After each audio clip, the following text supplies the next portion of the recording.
Silavê var baş roj baş hevalno hêvî dikim û tev başin selametin çend û çê hene bi taybetî di derbarê Rojavayê Kurdistanê de dixwazim ji we re pêşkêş bikim.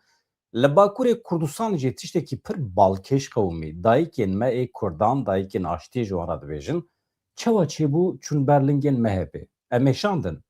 Di roja dayîkan de me dixwest madem AKP, MHP alîgirên aştiyê ne madem ev partiyên îxtidarê, partiyên desthilata Tirkiye dixwazin bi Kurdan re li hev werin, çima qefşekî gul negirtin yan qaranfîl negirtin neçûn cem dayîkên Kurdan? Çima dayîkên Kurdan çûn berlingên van partiyên îxtidarê ku qatilê zarokê Kurdan e? Em ê şandin. Hevando, ana weke nûçiya deqeya da wî Esîrên Rojavayê Kurdistanê hatin berdan vê êvarê ka em hinek cihî bidin wan û paşê ez min çend tişt amade kirine li bendê bin em hinek şîrove bikin li Rojavayê Kurdistanê heqeten çi diqewime berdevkekî serokatiya Sûriye dibêje Kurdî wê were qedexe kirin ji bilî erebî tu zimanekî din ên fermî wê tune be tu belgeyekî bi Kurdî nikarî bişînî Şamê nikarî bişînî saziyên dewletê yê li Rojavayê Kurdistanê jî yani li gorî wî li Rojavayê Kurdistanê Kurdî qedexe dibe di nava saziyên dewletê de ka em binirin helwesta Kurdan wê çawa be Kurd çi qas dikarin tehemûl bikin rê bidin vê yekê em bi hev re lê bine.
Em wisa bihêlin gelek dîmen hene, gelek agahiyên nû hene di derbarê Rojavayê Kurdistanê, Bakurê Kurdistanê de em ber bê Kudrê ve diçin hevano. Çawa mümkün e piştî 14 salên desthilatdariyê yê li Rojavayê Kurdistanê rejîmekê ji çeteyan ku bi temamî dibin kontrola dewleta Tirkiye de ye cesaret dikin li Rojavayê Kurdistanê Kurdî qedexe bikin tabelayên erebî daynin ser saziyên dewletê. Dewlet jî ne dewleta bavê çeteyan e, dewleta Rojavayê Kurdistanê a Kurdan e jî li herêma Kurdan e.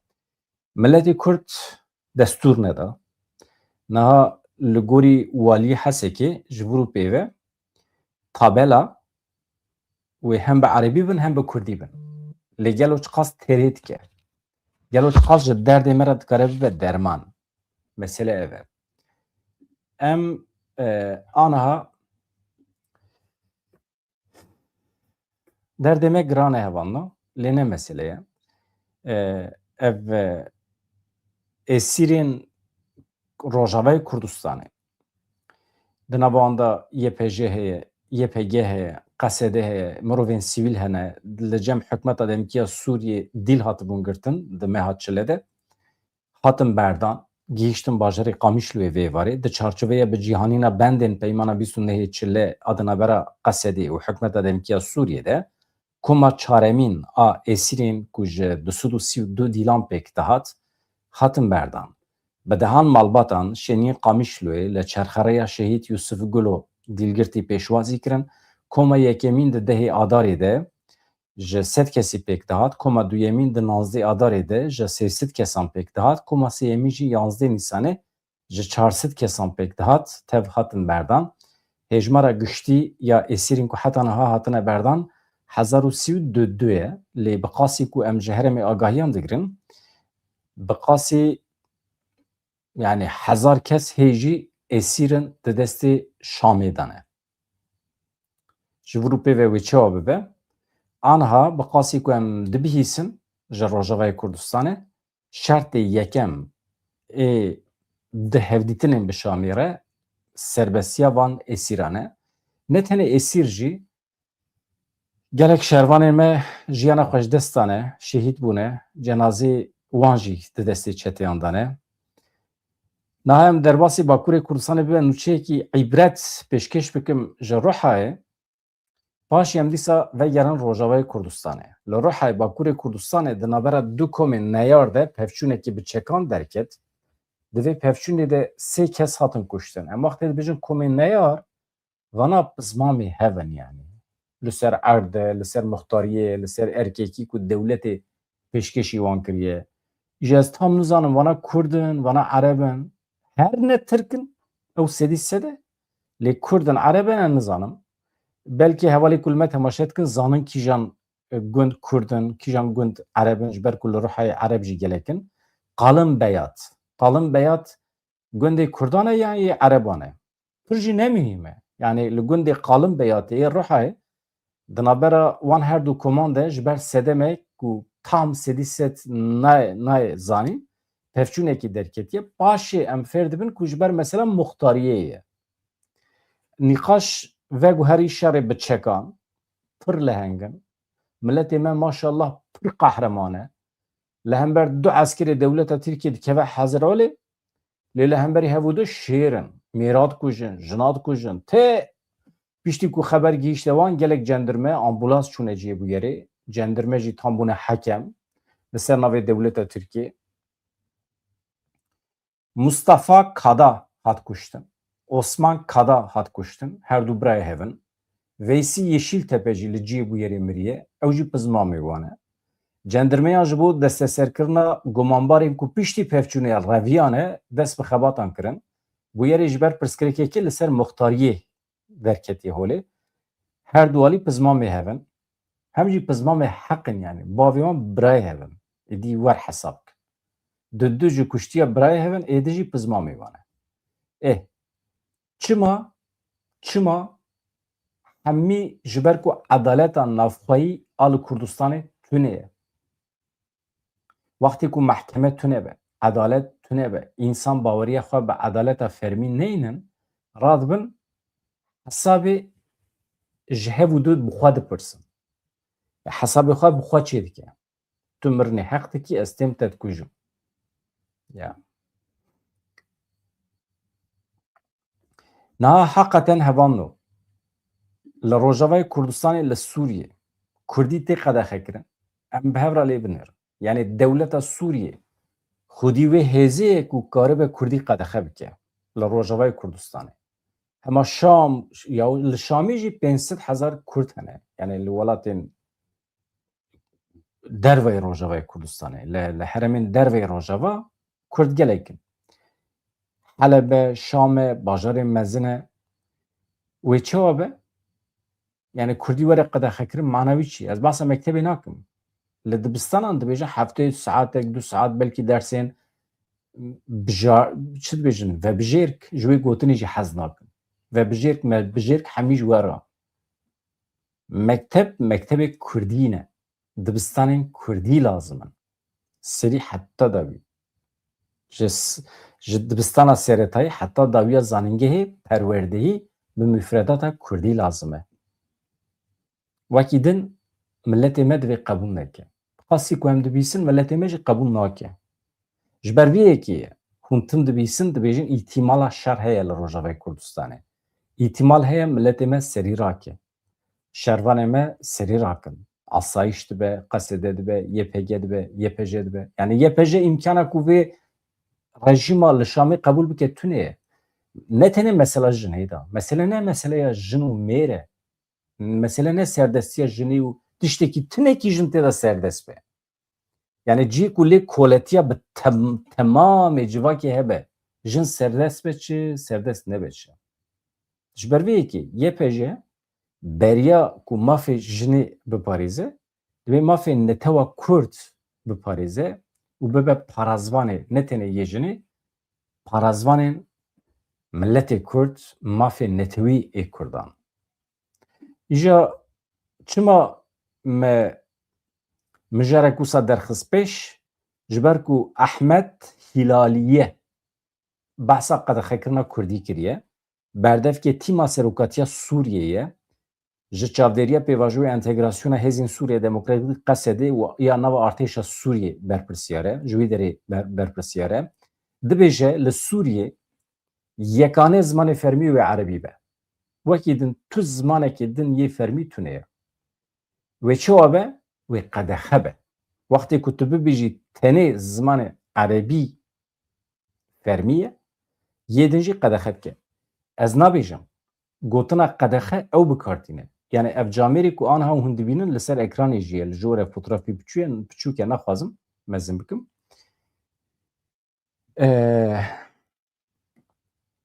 Kurdî baş dizane li Qamişloyê mezin bîye aniha di tîma serokatiya Sûriyê de ciyê xwe digire berdevkê tîma serokatiya Sûriyeyê Ehmed Hilalî li gorî destûra nihaya Sûriyê dibêje zimanê erebî yekane zimanê fermî yê dewletê ye. Ev daxuyanî daye nûçegihana Rûdawê Solên Mihemed Emîn li gorî biryarnameya sêzdan zimanê Kurdî wekî zimanekî niştimanî tê dayîn destûr tê dayîn ku li wan deverên ku Kurd lê pirin li dibistanên fermî û taybetî wekî dersên vebijêrkî yan çalakiyên çandî bê xwendin. Yani weke li Tirkiye weke li Tirkiye heftê carê zarokê te dikarin bikevin dersa Kurdî saetekî. Yani hûn vê tecavüzê qebûl dikin? Kîjan Kurd qebûl dike? El sedî set di vê qenaetê de me ku tu Kurdekî qebûl nake li Rojavayê Kurdistanê. İmkana ku Kurdekî qebûl bike tune ye. Yani ji şivanekî li Rojavayê Kurdistanê bipirsin, ji gavanekî bipirsin, ji marangozekî bipirsin, ji fermandarekî, ji Mazlûm Ebdî bipirsin, tu kesekî qebûl nake. Yo kîjan Kurd dikare qebûl bike yani? Kî aqlê xwe zayî kiriye? Ji ber vê yekî hevan ev eşqa revebirên Sûriyê ku dixwazin Kurdî qedexe bikin û erebî bihêlin yekane zimanê fermî pasafîs we ye. Li hewa dimîne û ev dikare bibe sedemê şer jî. Kî dibêje Kurdan bi temamî dev ji şer berdaye xwe dixapîne. Ne wisa ye? Alozî derdikeve binêrin li Hesekê tabelaya li ser avahiya dadweriyê hate rakirin. Tabelayekî bû, Kurdî hebû, Kurdî rakirin, erebî nivîsandin. Milletê me çi bû? Milletê me rabû Serpiya, çû ew tabela anî xwarê. Avêt çöpê. Piştî wî dewleta Şamê mecbûr ma dîsa tabelayekî dayne, tabelayekî bi erebî û Kurdî. Edet wisa ye, edetê dunyayê wisa ye. Heta millet ranebe Serpiya. Mesela ez helwesta asayişê pir merex dikim. Hêzên asayişê ê Rojavayê Kurdistanê ku aniha didin distînin bi Şamê re gelo helwesta wan çêwa bû? Yani çûn aliyê millet yan çûn aliyê Şamê belkî ji hineka gotiye ev serhildana millet a ji bo daxistina vê panoyê provokasyon e. Acaba kî dikare bibêje vaya provokasyon e? Çawa provokasyon e? Yani milletê me zimanê xwe dixwaze yani bê ziman jiyan nave dibêje. Sloganê wan ê doh wisa bû. Kî dikare bêje? Kî bibêje rabûna Serpiyan ya milletê me provokasyon e gelo bi kîjan exlaqî dikare rêvebirî bike li Rojavayê Kurdistanê? Hevan ez ji we re tiştek bêjim. Rojavayê Kurdistanê ne tene aydê Kurdên Rojavayê Kurdistanê. Ew herem bi ked, xwîdan û xwîna hemû Kurdên heşar perşeyên Kurdistanê ava bîye. Lewma ye em wî heqê xwe de dibînin di derheqê Rojava de biaxivin. Binêrin sirf di mesela Kobanî de li Bakurê Kurdistanê îro bi sedan siyasetmedarê me girtîne di hepsê de ne Selhedîn Demirtaş di nav de. Dawa Kobanî heye, doza Kobanî heye. Milletê me rabû Serpiya, dewletê lê xist derdora pêncî insanê me qetil kir, kuşt, şehîd bûn. Çima? Ji bo Kobanî nebû, ji bo Rojavayê Kurdistanê nebû, ji bo pêşî li êrişa van çeteyên li Şamê bigire ji bo wan nebû, erê ji bo wan bû. Siyasetmedarê me ji bo Rojavayê Kurdistanê de hepsê dane. İnsanê me şehîd bûn li Bakurê Kurdistanê ji bo Rojavayê Kurdistanê. Bi salan e di ragihandinê de, di medyê de hevalê me xwe mef kirin, xwe kuştin ji bo Kobanî, ji bo Rojavayê Kurdistanê. Em rabûn serpiyan jî. İnsanê me çûn li wê derê cihên jî şer kirin. Li Başûrê Kurdistanê ji Başûr çûn, ji Bakur çûn, ji her derê. Keçên me ê ku hatin şer kirin li Rojavayê Kurdistanê îro di zindanên rejîma Îranê dane. Hinekî wan hatin darvekirin. Çi ye? Rojavayê Kurdistanê nûmuneyekî temamê Kurdistanê ye. Em heq di xwe de dibînin ku Rojavayê Kurdistanê biparêzin, ew ne tenê aydê Kurdên Rojavayê Kurdistanê ye. Malê hemî Kurdan e Rojava. We goterê ji ber vê yekê heq di xwe de bibînin, rexne bikin, biparêzin. Heqê netewî ê milletê Kurd li yan di destûra bingehîniya Sûriyê de temamî tê misoger kirin, yan jî em cihê dibin. Wekî dünya alemê. Em cuda dibin. Ereb ji xwe re, Kurd ji xwe re. Çünkü em li hev nakin. Çünkü di nava dewletekî de bêedaletî heye. Wekhevî tune, cih ku wekhevî lê tune be, heqê milletekî heye, cihê bibe. Çawa ku merûv di zewce, merûv dikare cihê jî bibe. Merûv dikare cuda bibe. Li Tirkî jî wisa ye.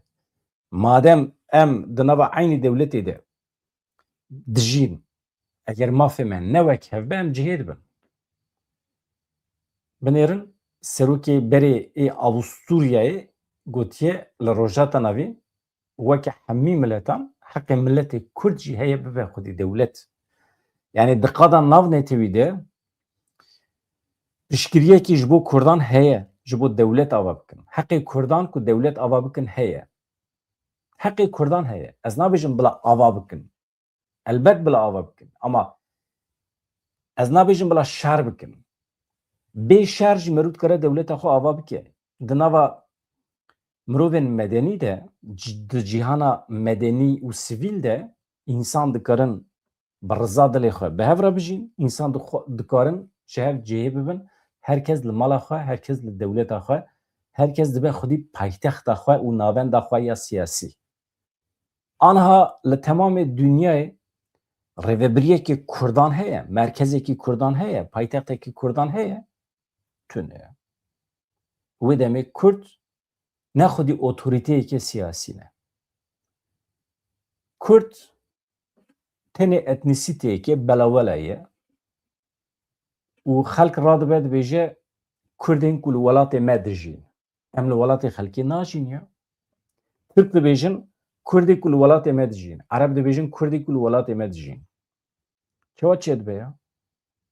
Hûn ji kengê ve bûne xwedî vî welatî û em jî li welatê we dijîn. Yani ew qasa bêterbiye, ew qasa bêexlaq. Vana cesaretê ji çi digirin? Cesereta bêexlaqiya xwe ji helwesta me digirin. Helwesta me bi vî şeklî be. Nabêjim şer bikin ya. Mesele ne şerin? Mesele dawe. Merû di dawa xwe de îsrar bike. Merû di hepsê de be jî îsrar bike, li derve be jî îsrar bike, di çapemeniî de jî îsrar bike. Ana ême em di medyê di çapemeniî de îsrar dikin. Kî pêşî li me digire? Kî devê me girê daye gotiye nebêje? Em ji xwe bibêjin. Bibêjin. Zarê xelkê tên zimanê me qedexe dikin ya mesele ne zimanê jî ya. Heqê netewî komple temamî dibe were garantî kirin. Eger neyê garantî kirin em cihê dibin. Ew qase ye. Pir hêsan e. Pir hêsan e. Ev rêvebirên Şamê hevanno navî wî Hilaliye ye. Ez hema gotina wî ji were bêjim Mihemed ji Solîn Mihemed Emîn re gotiye. Dibe destûr tê dayîn ku لوان deverên ku Kurd liwan pirin dibistanên fermî taybet weke dersên vebijêrkî yan çalakiyên çandî bê xwendin. Zimanê Erebî di destûr û yasayên Sûriyeyê stûneke bingehî ne. Di karûbarên fermî de bikaranîna zimanê din tê qedexekirin binêrin ve gotina wî ye.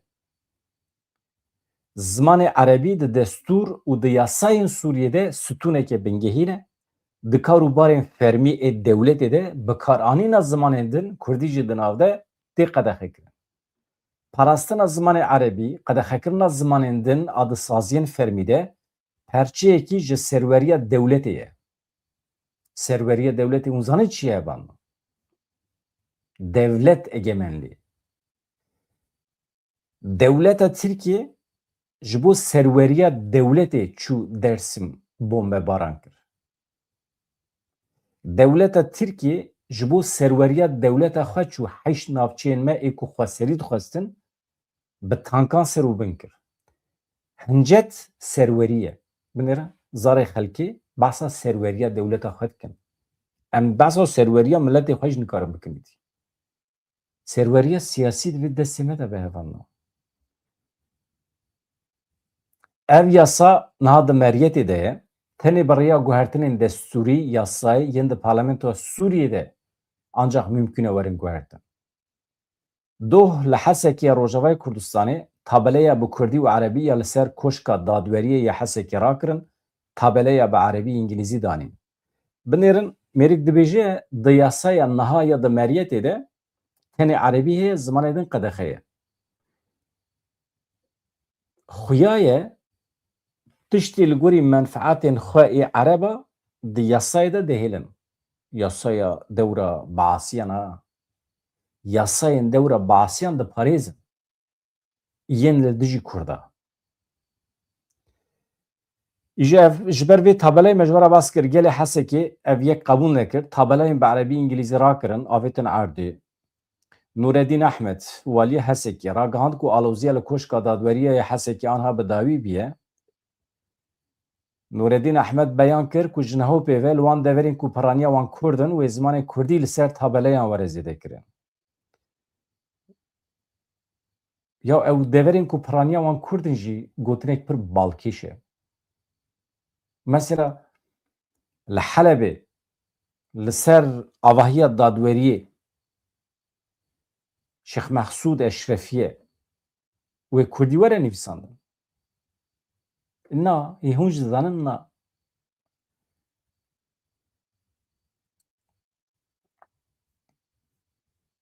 Ne wisa ye, ne wisa ye. Hevalekî deng ji min re şandiye bi ez hema dengî wî vekim hevanno di derbarê meseleyên Rojavayê Kurdistanê de agahiyên dawî parvekiriye. Ez hema bi hevalan bidim goderîkirin.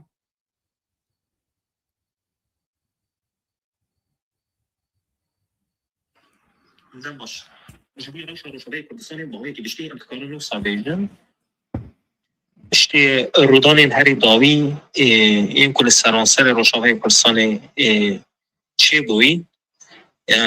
Rojavayê Kurdistanê wekî du beşan di rewşa heyde ev dikarin bigirin dest. Beşek herîma Firatê, beşek jî herîma Cizîra Rojavayê Kurdistanê. Li her du herêman em bêjin heya niha jî xweseriyek tê dîtin.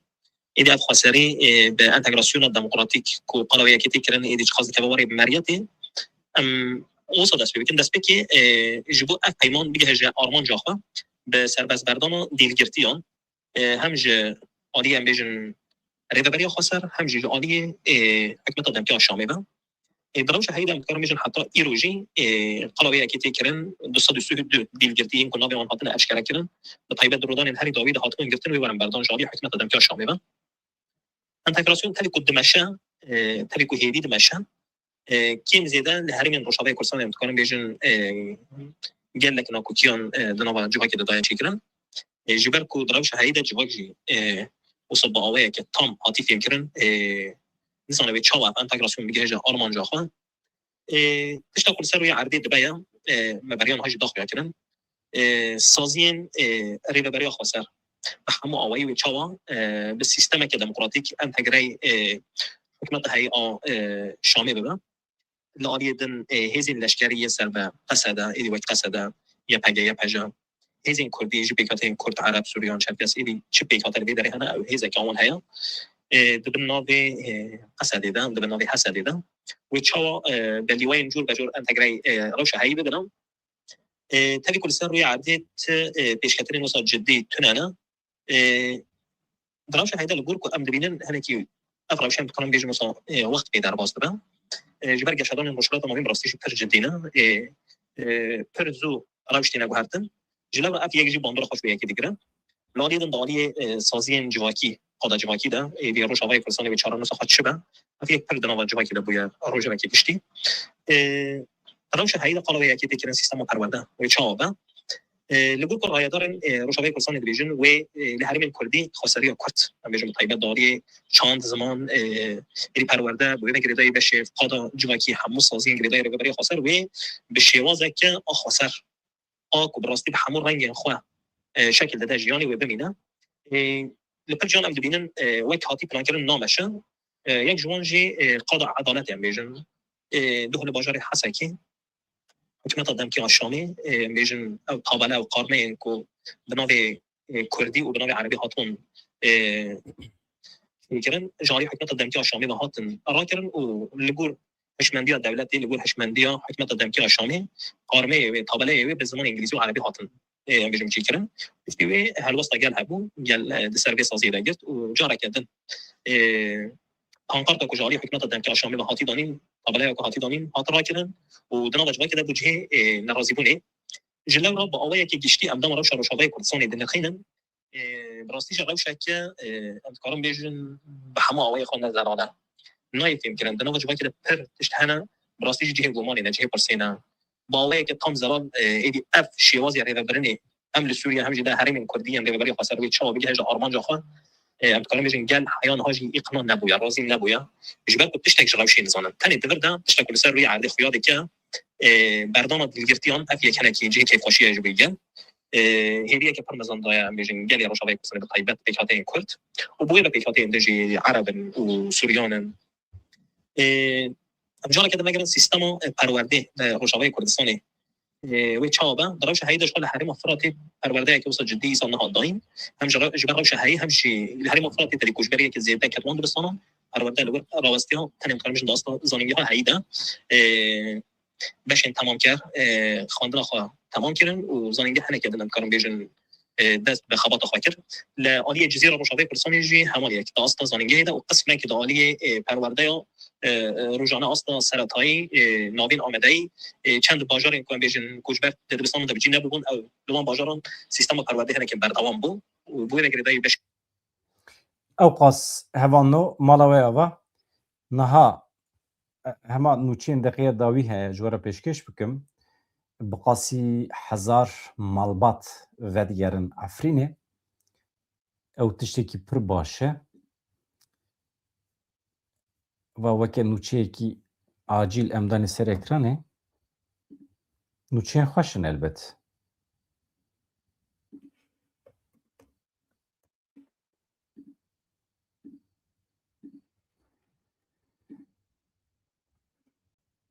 والیه حسکی نوردین احمد را گهاند کجبو وگر زیدتری 1000 مالبات این کشبرین افرینی لمال خو آمدگاری تنکرن نوردین احمد اشکره کر سبی روژا شمیه یعنی نه گلانه وکی زیدتری 1000 مالباتان وگر مال خو ایلن افرینه خبات اینجبو وگر همو کشبرانجی بردوامن والیه حسکی بالکشان سر آرمان جین خو اینجبو پیش روژی جی آنی زمان کو او دخوازن لهرمه تو کنین کشبریه نمین ام دخبتن که لهرمه 0 کون هبن جبو کشبران 0 دیل هبن ام حول ددن که آرامی اولهی لهرمه ورن ساس کرن هر وها بیان کر که پشتی وگر کشبران مسوگر کرن آرامیه او دخوازن درباسی قناخه که نو ببن و دیار کر که آرمان جوان سرکه دست بکرن قناخه پیشکش کرن خدمت گزاریم پیوسته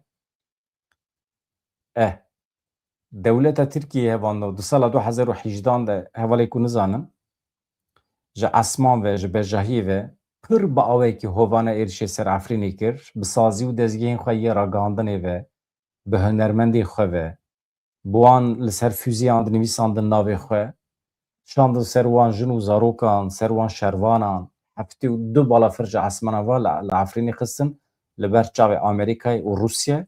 Xıyanetekî navnetîwî temamî li Efrînê pêk hat û paşê jî şervanên me mecbûr man vekişin û millet jî vekişiya.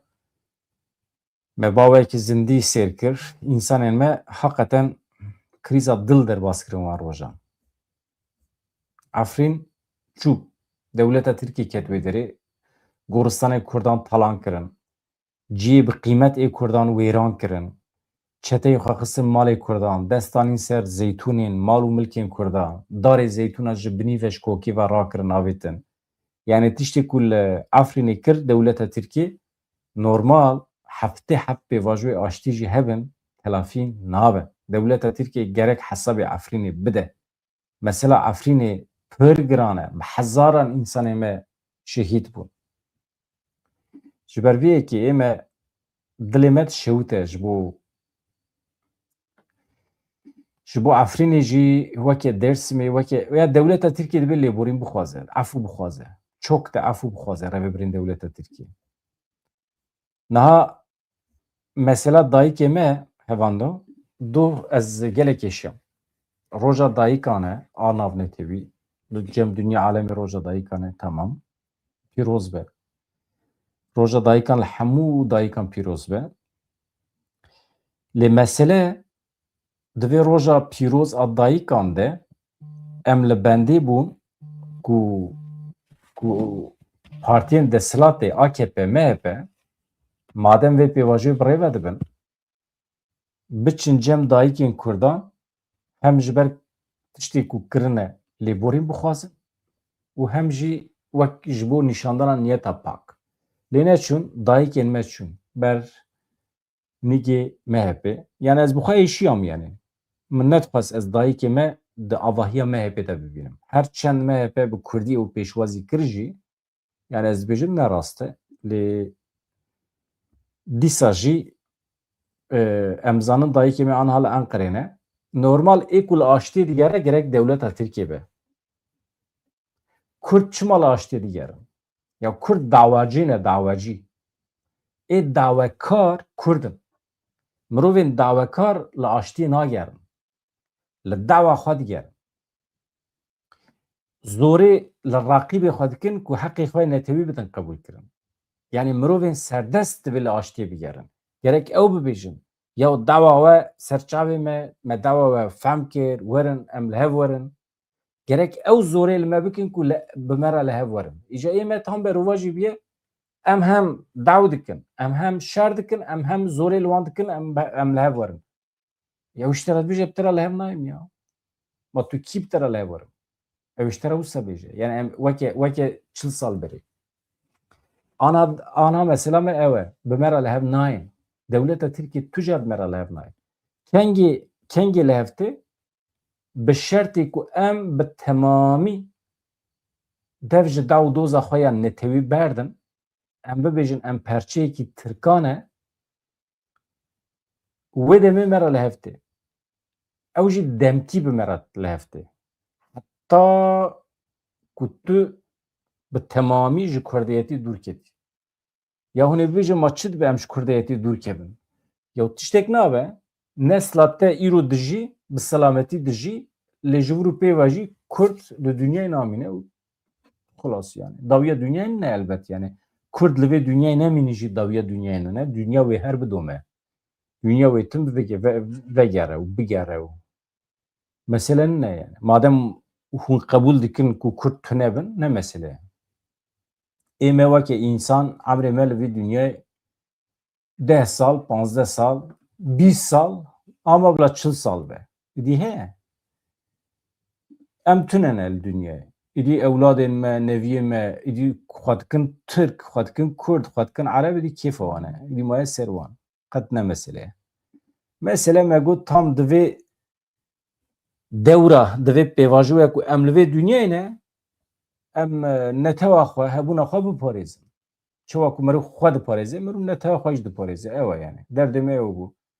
Ama eger piraniya Kurdan bibêjin na, îjab nake Kurd li ser rûyê erdê hebin. Em dikarin bibin Ereb jî, bibin Tirk jî, qet ne mesele ye. elbet hûn dikarin dikerem bikin. Ême jî em ji xwe re kanalê xwe de qasî ku ji destê me tê zarezara me ve wecwaja me ve heta mirina me. Çi bikim yani? Ev ji destê me tê. Em nikarin rabin piştî vê saetê çû bikin destê xwe, sîleh bikin destê xwe, êrişî xelkê bikin. Çima me qebûl nakin. Tiştek wisa nabe yani. Ve îşa bi şer û pevçûnê nabe. Ama yani icap nake merû entegre jî bibe. İcap nake merû entegre bibe. Merû dawa xwe de îsrar dike ama bêşer jî merû dikare îsrar dike. Ji dayîkê me çûn Enqerê, çûn meclisê jî lê tam di dema hevdîtina dayîkê me li meclisê de Recep Tayyip Erdogan li Stenbolê axivî pêvajoya wekî pêngava herî stratejîk û xurtkirina eniya navxweyî pê nasê kir. Dibêje Tirkiyeyeke bê terör li hember şerê parvekirinê ê ku li herêmê an hatê birêvebirin çeperekî bihêz e di hişmendî dilê milletê me de hatiye avakirin. Yani anha pêvajoya em tê dane pêvajoya Tirkiyeya bê terör e cepheyek ye li hember hêzên derve. Yani demburî yani Kurd û Tirk dîsa dibe em bi hev rabin navê Kurda jî ji xwe kerem nake de ez dibêjim yani. Ez texmîn dikim ku qala Kurda dike ama ew bi xwe tenezûl neke behsa Kurdan jî bike. Biryargeha fikrî, ramanî, siyasî ya hevbeş ya vê eniyê jî ya vê çeperê jî yani biryargeha vê fikrî dibe AKP û MHP ye. Hevpeymaniya Cumhuriyê ye. Mesela wî jî nake para Kurdan. Mesela pêvajo dibe ji aliyê me ve tê birêvebirin, aqilê vê pêvajoyê dibe ji me derketiye. Tamam. Ew jî para tê. Em jî razî bûne. Di vê naberê de şandeyeke dayîkên aştiyê bi rêveberiya Dem Partiyê li parlamentoyê bi kuma AKP re rûnişt. Dayîkan wekî nîşaneya niyetpakiyê ya niyeta te ji xwe pak e dayîka min. Niyeta te pak e ha. Navê te dayîkê aştiyê. Yani wekî niyeta pak tu çi ku te laçika xwe ya spî girtiye tu çi hediye didî her kesî laçika spî. Ya kîj te fehm dike. Kîjan rêveberên Tirkan fehm dikin tu çi dixwazî. Tiştekî wisa heye. İja wî laçika spî pêşkêşî şandeyên AKP dike. Ya muhakkak rêveberên AKP henekê xwe bi dayîkê Kurdan dikin. Muhakkak yani ya. Yani dibêjin dayîkên terorîstan.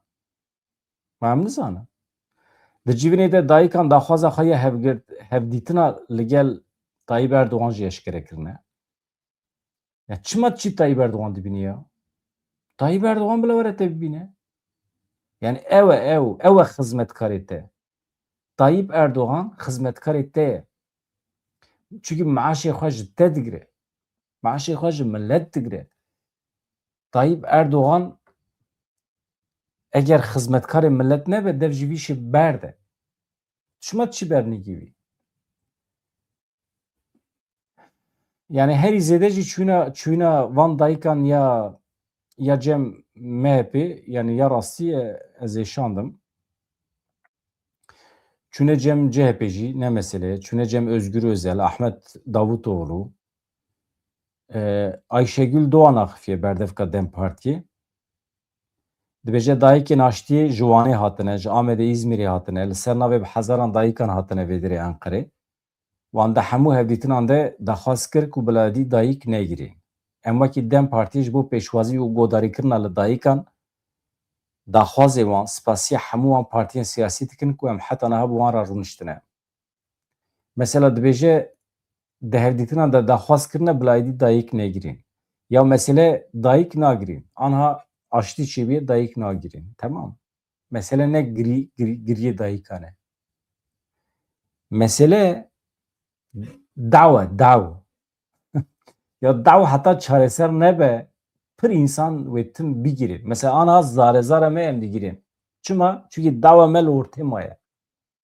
Mesele kes dışarıda ısrar nake. Dayîkên aştî wextê diçin hevdîtina çê dikin jî bila gotinên klasîk bikar neynin. Analar ağlamasın. Mesele ne analar ağlamasın ya ağlasın e. Mesele gerek merû ji wan re bibêje hûn weke rêveberên dewleta Tirkiyê, weke rêveberên van partiyên ku anha namzetin ji bo rêvebirina Tirkiyê, mafê Kurdan ên netewî kabul bikin di destûra bingehîn. Eger hûn kabul nekin dayîk wê bigîrin, zarok wê bigîrin, wê felaket çê bibe, wê Türkiye bibe Gaze. Türkiye wê bibe Gaza bibêjin. Çima nabêjin? Ya dayık digirên heta mafê netewê Kurdan nêdayên. Ew ê bigirên yani. Vay şewsa ye. Yani evladê Kurdan rahat nasekin. Na vallahi nasekin. Yani ev nesil belki şarkır westiya ama nesla sibê wê nesekine. Şarjî li gorî sistema berê nameşe. Kurd anha serî rakin. 5 milyon Kurd anha serî rakin. Türkiye sir û bindikin. Türkiye dikin Gaza. Yani Kurdistan nabe Gaza. Türkiye dibe Gaza. Dikarin jî ama nakin, anha nakin. Çiman yani dibe jî çiman nebe. Hevanno ez bu dikim hat fehm kirin. Serokkomarê berê Axifiya ya serokkomarê berê yê Avusturyayê. Fotoğrafê wî jî heye. Ez ji we re bînim ser ekranê. Tiştê xweş dibêje. Mafdarê jî.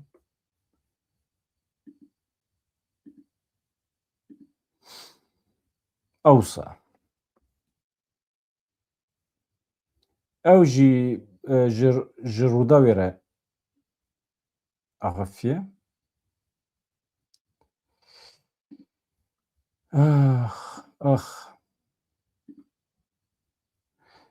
İro bernama Adem Karaçoban bi temamî Kurdî bû gelek kêfam hat. Süper yani pir lêtê li devî tê axaftina Kurdî û devokekî pir xweşik heye, narîn heye. Bi berdevka yê pejêra hevpeyvîna wî hebû. Yani divê wisa be. Mirin xweş e yani tiştê xweş e. Xwazî hemî hevalê me ku Tirkî çê dikin qet nebe heftê rojekî bibêjin temam. Îro roja me ya Kurdî ye. Heftê rojekî em Kurdî weşanê çêkin. Xweş e. Bravo. Tiştê xweş e ne? Ew bernamaya me ya do qilopilo ya Kurda sextekariyên me Kurda bername gelek eleqe dît pir telefon hatin pir hevalan helbesta xwe nîşanda min nivîsa Cemîl Oğuz xwendibû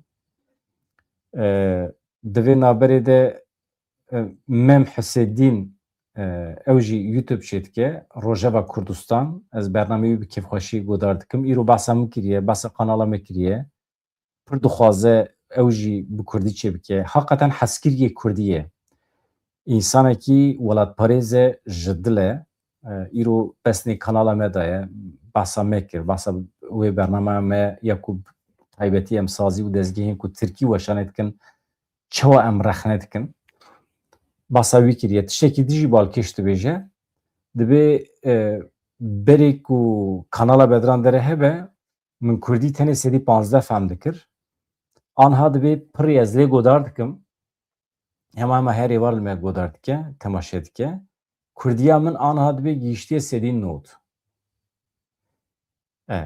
mesela ew bernama me ya qilopilwên Kurdan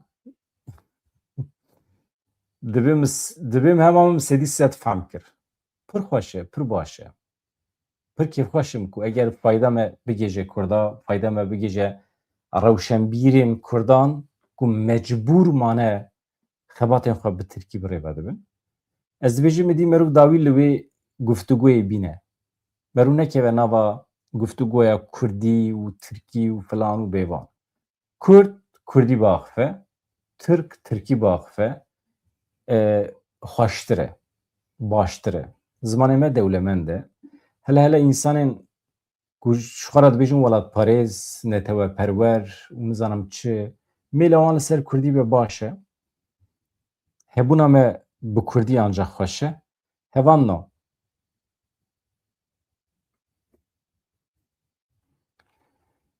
Serokkomarê berê yê Avusturyayê Hans Fischer biryara wergirtina 96 Kurdan a sala 1976 wekî biryarekî zêrîn pê nasê kir got Kurd heq dikin bibin xwedî dewlet li rojata navîn gelek dewlet hene çima ji bo Kurdan nebe Divê gelek Kurd jî karibe xwe bi rêk û pêk bike, dewletekî ava bike, li gorî rêzikên xwe bijî, li gorî prensîbê xwe çand û kültûra xwe bijî. Ez vê yekê ji bo hevalên xwe yên li Kurdistanê dixwazim. Ya Fîşer destxweşî li dîasporaya Kurdan ya li Avsturyayê kir û bawekî serkeftî tevlî civaka Avsturyayê bûne. Dibêje şeşê Gulana 2026 li Viyanayê salvegera pêncî ya gihîştina pêla ewil a penaberên Kurd ya Avsturyayê hate pîrozkirin. Merasim ji aliyê nûnertiya Hikûmeta Herêma Kurdistanê ya li Avsturyayê ve hate sazîkirin. Nêzîkî 105 mîvan beşdar bûn. Serokkomarê berê ya Avusturya Hans Fischer ku ew jî dostekî kevnar yê milletê Kurd e, di hevpeyvînekî taybet li gel Rûdawê de behsa pêwendiyên dîrokî yên Viyana û milletê Kurd kir. Fischer di vê hevpeyvînê de piştgiriya xwe ya ji bo mafê çarenûsa Kurdan anî ziman, mafê Kurdan jî heye wekî her netewekî din di nava vî dunyayê de dewletekî ava bike, bawekî azad bijî. Ya wê her wiha beyan kir ku aramî dadperweriya ji bo Kurdan yani edaletekî ji bo Kurdan wê ji bo tevahiyê herêmê bibe sedema aştiye. Hevokek pir mühim e hevalna. Çi dibêje?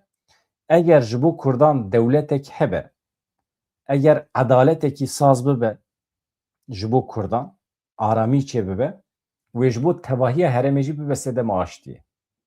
Yani dayîkên me yê aştî çim berlingê AKP, MHP digerin derî derî digerin dibêjin bila dayîk negirin, derman ne ew e, çare ne ew e. Çare heta ku Kurd nebin xwedî dewlet, heta ku Kurd negêjin heqê xwe, aramî li tu derekî dunyayê çê nabe. Nemimkün e yani. Li derekî dunyayê na, li rojata navî ne bêjin. Biborin. Li deverên dinê dunyayê wê aramî tim hebe. Problemê wan ê navxweyî eger hal bibin aramî çê bibe. Ama ême herema me rojata navîn huzur nabîne. Türkiye wê bibe Gaza, hûn ê bibînin. Wê ser û bin bibe. Meseleya me a Sûriye û Türkiye girêdayî heve. Türkiye anha Sûriye temamî kiriye kontrola xwe. Pergala xwe a qello pillo di derheqê Kurdan de ana dixwaze li ser Sûriye jî ferz bike. û bi dersên bijarte, mijarte, tiştên wan fasefîso, tiştên ucûbe dixwaze hinekî Kurdan aş bike. Kurd bi van tiştana aş nabin. Ez qet nehatim cem we ha. Me qet helê we jî nepirsî. Mem Hesêdîn ne mala te ava. İja bahsa başnavê xwe jî dike. Çima Mem Hesêdîn e. Hesêdîn navê malbata wan e. Bi navê din ji xwe re dibêje Mem Küçük. Gelek spas dikim. Ez davet kirime divê rojekî bibe mîvanê Rojava Kurdistan. Kanala wî heye Rojava Kurdistan. Eger hûn bibêjin erê em rojekî biçin wê dirê bibe mîvan, em hevalê xwe mem mecbûr bikin ku Kurdî jî me pirsan bipirse. Yan jî ez pêra bi Kurdî ji xwe êwî li cem wî hevpeyvîn tune ye û dikeve nava nîqaşên felsefî sohbeta bî re pir xweş e. Eger hûn bixwazin ez kirim bi mîvanê wî ew eger bikeve zorê bila Tirkî bipirse, nekeve zorê jî bila Kurdî bipirse û em ji xwe re nîqaşekî bidin dest pê kirin, çi dipirse azad e. Ême hevalno tu tiştî ku em veşêrin tune ye. Çiril-çıplak, tazî rûd. Em vekirîne ji her tiştî re. Em li derveyê weşanê gotinê xwe vekirî nabêjin û di nava weşanê de jî em venaşêrin. Ême em vekirîne. Çünkü em ji milletê xwe re xizmet dikin. Rojnamevanê ku tiştekî ji milletê xwe parast, rojnamevanekî ne samîmî ne durist e. Tu ji milletê xwe çi diparêzî? Tu ji milletê xwe çi vedişêriye? Nabe. Tiştekî em venaşêrin.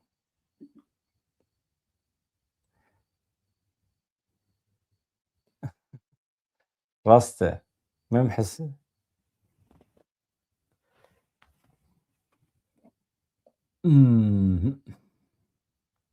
Navale bername xweş çê dike rast e. İka ev pesni med demiş pesni. Ya ha hat biramın. Berê ku ez dawî li bername bînim hevanno em vê ji bîr nekin ji kerema xwe re. Deqekî.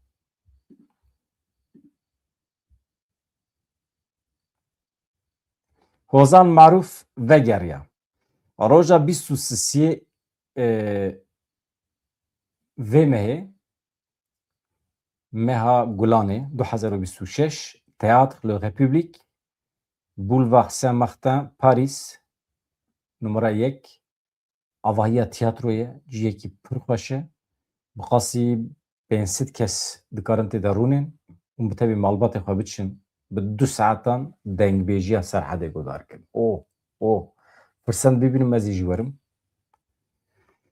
Ozan canê jî silav û rêz ji te re tu jî ozana milletê me yî gula milletê me yî her hebî.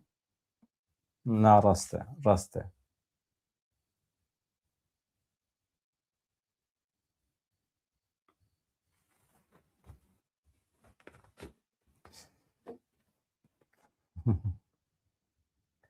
Êvar baş wera mala we ava gelek peyam hene bibore ez nikarim hemiyan bixwenim. Tenê Frî Demirtaş em bibêjin.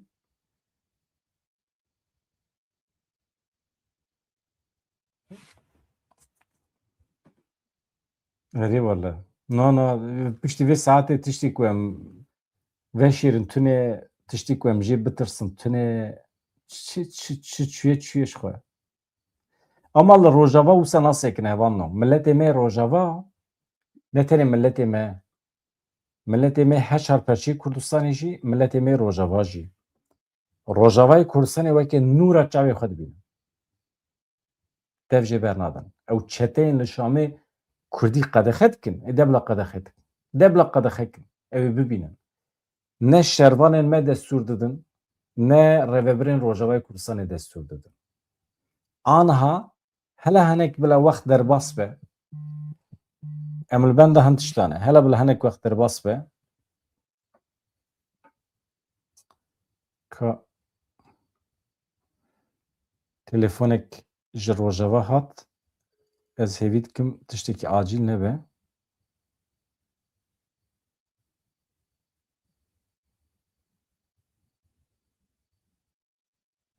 Ha, ya tiştekî heye, dema ku esîrên me tên berdan, ev gule berdidin hewayê. Pir aciz e milletê me. Çima gule berdî? Ya şahiya xwe, kêfxweşiya xwe bi şiklê din bidomîne. Ew acizî heye. Rusya û Ukrayna li ser agirbesekî 3 rojan li hev kirin. Trump ragihand ku Rusya û Ukrayna li ser agirbesekî demkiya 3 rojan li hev kiriye, agirbest sibê roja şemiyê dest pê dike. Çima yani îşev wê şer bikin yani. Mesela di dema pêşwazîkirina esîrên Qesedê de li Qamişlo 3 welatiyê me birîndar bûne ji ber berdana wan guleyên bê serûber. Yani ecêb rewşekê yani. Sibê hezar malbatên me vedigerin Efrînê. Ew tiştekî gelekî baş e.